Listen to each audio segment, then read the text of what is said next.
Hey guys, hope you're doing well. A happy February to you. I hope you've had a good start to the year. We've missed the first month. We've had some nice Africa time. No one's late in Africa. No one except the power company who cuts the power off. No one's late? No one's late in Africa. Like they're just... Everyone's late. Which means no one's late. Like time is what it is. Oh, and they're saying like everyone's prompt. No. The power company is prompt. Late doesn't exist. The power company is prompt. If they say the lights are going to be out at 5, the lights will turn off at 5. Yes, the only thing prompt in this country. That's right. Hope you guys are doing well. Thank you for all the comments and questions that you've either had on Kelly's channel or on our little community notes thing. What is it called? Yeah, I guess that's called that. Yes. I'm utterly surprised. When you think of Africa, I think poverty. But this part of Africa is another story. Just like the people that are from there or live there in South Africa, I guess the northern side is the ugly side. So there is no ugly side in South Africa. All of it is beautiful. There's 4 different climates or touristy things that are different about South Africa. So number 1 is the beaches, especially along the east coast. It's warm water, beautiful beaches. The bush, which is Lion King vibes, where there's thorn trees and wild animals, and that has its own magic. The Berg, which is the mountains where we are, beautiful mountains, and then huge mountains. And then the 4th would be the Cape. So the Cape is its own Mediterranean climate. It has its own beauty. So there's 4 very different styles of beauty in South Africa. All of it's very beautiful. The poverty is real. Yeah, the poverty is real. Half the country is unemployed, and it's very much, the cities are where you really see the squalor. There's huge shanty towns around every city. Most towns even will have shanty towns built up around them of people looking for work or whatever the case may be. There's a lot of violence, a lot of poverty, squalor. However, in the rural areas where we live, the African people live very well because they have space to live rurally, to have a subsistence economy. Most people will have their own food of some sort, whether they plant crops or have livestock, and there's a lot of space for people to live well, even if they are unemployed or below the poverty line. And their houses actually look very nice. Very nice, yeah. We drove past the nearest location yesterday, and we were amazed at the development of some of their houses with the tile roofs and glass doors. Double story. Yeah. So there's definitely still is poverty. And then it's quite unfortunate because I think South Africa is the most beautiful place on earth, but I haven't been everywhere, obviously. But it is, to me, every time we come out, I feel like what heaven looks like because it's so just breathtaking. And not just here. I mean, being here is amazing, but even just driving around to other places where it's flat, it's a different type of beauty. Yeah. It's just unfortunate because I don't think a lot of the people that live here see the value of the natural beauty and they don't steward it very well. No. So there's lots of trash on the ground, erosion in the fields because of cattle. Yeah, the only reason that it's really pretty in the tourism areas is because the businesses are concerned of keeping things clean. But the government doesn't. The government doesn't care to keep things clean. The average South African person doesn't care to keep things clean. So there's a lot of trash, a lot of pollution, a lot of disorder, and just general dirtiness and chaos, really. In the towns especially, the towns are very run down. The infrastructure is broken. The roads are in disrepair. And so, except the highways. Yeah, the highways are miraculously very well maintained. But the average road, it's a nightmare. People will like swerve into your lane to avoid the potholes. Because the potholes would mess up your vehicle. Yeah. They're so bad. Yeah, definitely. And are you considering moving to South Africa? Why and why not? I think when we got married, that was our plan, was to be 6 months in South Africa, 6 months in America, very idealistic. Yeah. And then money kicks in. And you're like, well... Money kicks in and this longing for rootedness. Yeah, to be in one community, because we do feel kind of paused whenever we're out of one. So we leave America, it's almost like that all goes on pause for the month or so that we're here. And then same way, when we go back to America, the South African life is on pause. And it's very hard, I think, to be able to juggle a feeling of belonging or contribution to both places without being there for a long time. Yeah. So it is a hard thing, just both financially and then also just practically being involved in a community or working and contributing to a place obviously takes being there. So we haven't worked that out yet. Yeah. We'd love to. We'd love to be in both places. We love America. We love South Africa. It's just right now America is where we feel we need to be. Yeah. Do you feel it is easier to unplug when in South Africa and get away from all the drama in America? Well, we've unplugged from the drama wherever we go. We don't watch news. We don't really care for the news cycle of either America or South Africa. And it's very easy in America, but especially in South Africa, because of state failure, political failure, government failure, whatever you want to call it, cultural failure.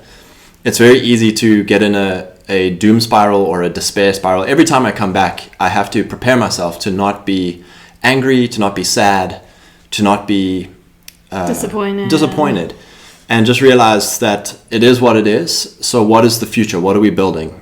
And why do you have to prepare yourself for that? I think just because you've seen, especially living in America, you've seen infrastructure works, the police works, lights, water, people obey the laws. There's a sense of order.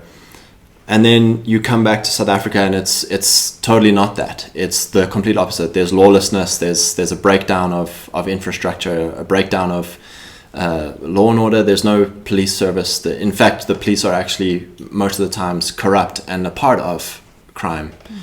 And so you see what could be, because it's such a beautiful place. You see what could be if there was just a government that cared for its people and actually wanted to be a government for its people. And I think you have to deal with the disappointment and the inability to. That's why we're outraged. That's why there's drama, is because we want to control things that we have no control over. And so it's always got to come back to, okay, how do we control what we can control? And that's what's always so beautiful about coming back to South Africa, is seeing, again, the people that you've grown up with, the places you've grown up in, seeing how they are creating a bubble of order and of functional infrastructure and functional life amidst the chaos of a failed state. And that's always encouraging. It's like, oh, wow, these people are building. They're not letting the circumstances dictate violence and poverty and stuff on them, but they're actually building themselves out of that. I think that's what's always very encouraging for us when it comes to preparing. In America, I think a lot of times fear tactics are used of diesel's going to shut down in a day and you're going to run out of food, or the water's just going to be turned off and you're going to run out of water. But I think South Africa, the way it's gone, is you always say a more realistic. Yeah, collapse isn't overnight. Collapse never stops. So it's a constant collapse, and every time, we've come back every second year, and it's like, it can't get any worse. And then you come back 2 years later and it's like, oh, it's gotten worse. Yeah. Collapse just carries on collapsing. It's a constant, just slow eroding of standards, eroding of morality, eroding of basic functions of society. And so with being in America, it's good to prepare for things, to not be dependent on government systems, but to not be afraid that one day everything is just going to be apocalyptic. Yeah, because that's where community steps in. The community steps in, neighbors step in, businesses step in to pick up the slack and keep order, keep things functioning.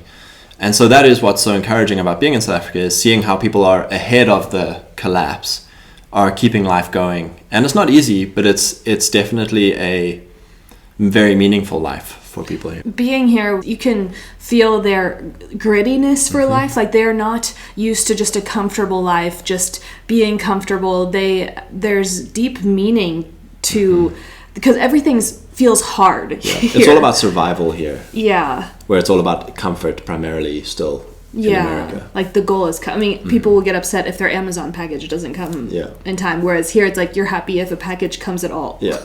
Being here, I feel it shows us why it's so important to be communal and neighborly, because we are just, we love being home. We're very much homebodies, and I think sometimes being here puts me outside of my comfort zone, because everything is so community based.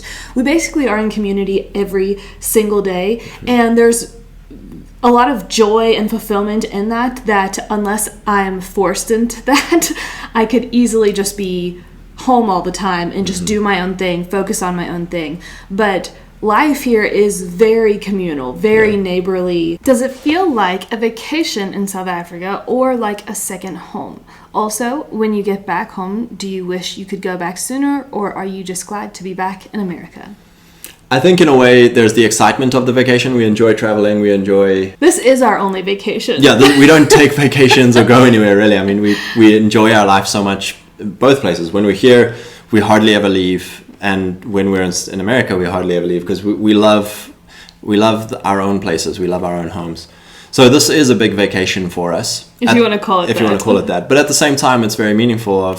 Again, there's things that we take care of here. There's family, there's friends, there's a lot of meaning in being here. And then as far as, do we wish we could be back sooner and are we glad to be back in America? I think we always are glad to be back in America because that's a lot of our work and focus of our long-term work is there. And so, you're taking a pause for a month from it, but you're always coming back to enjoy what you do and the put routines energy. of life. Like, I think that is, in some ways, it feels like a vacation here because we don't have a fully stocked kitchen. We don't have all of the tools that we have back home. So you, just like when you're on vacation or when you're staying somewhere, you make do with whatever you have. That very much is our life here. We just make do with whatever we have to do what we need to do here. But there is that comfort of going home and having a fully stocked pantry, having the kitchen tools. And I think, again, coming back from South Africa and getting back to America, there is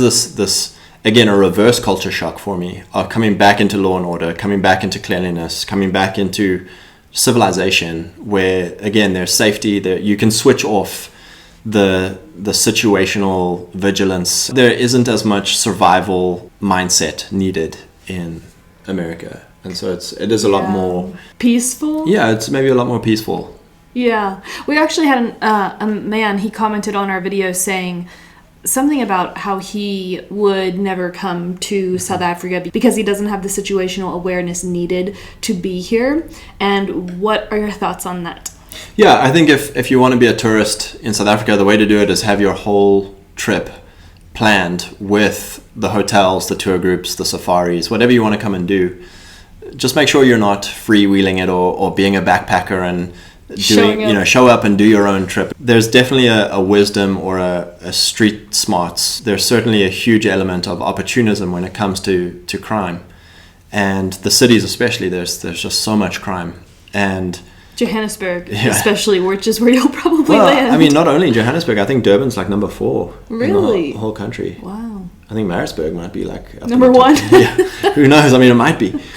So violent crime even it's very common in South Africa. But once you're in your bubbles of civilization, your bubbles of safety, there's an incentive, especially for hotels, for the tourism industry, there's an incentive to look after tourists very well. Otherwise, the tourists won't come back. Those bubbles of hotels, lodges, safaris, all the tours that you can get on from when you land to when you leave, that's the way to do it because you're going to have an amazing time. You're going to experience the country, but you're going to do it with people who will guide you through and keep you safe. So there was a lot of questions also about animals in South Africa, and we are going to do a whole separate video on that because we went up and saw our zebra friends up on the hillside, and so we'll share some footage of that. So that will be the next video that we share. If you have any other questions, then you can ask away and we will try to get to them. Praise God and God bless you guys.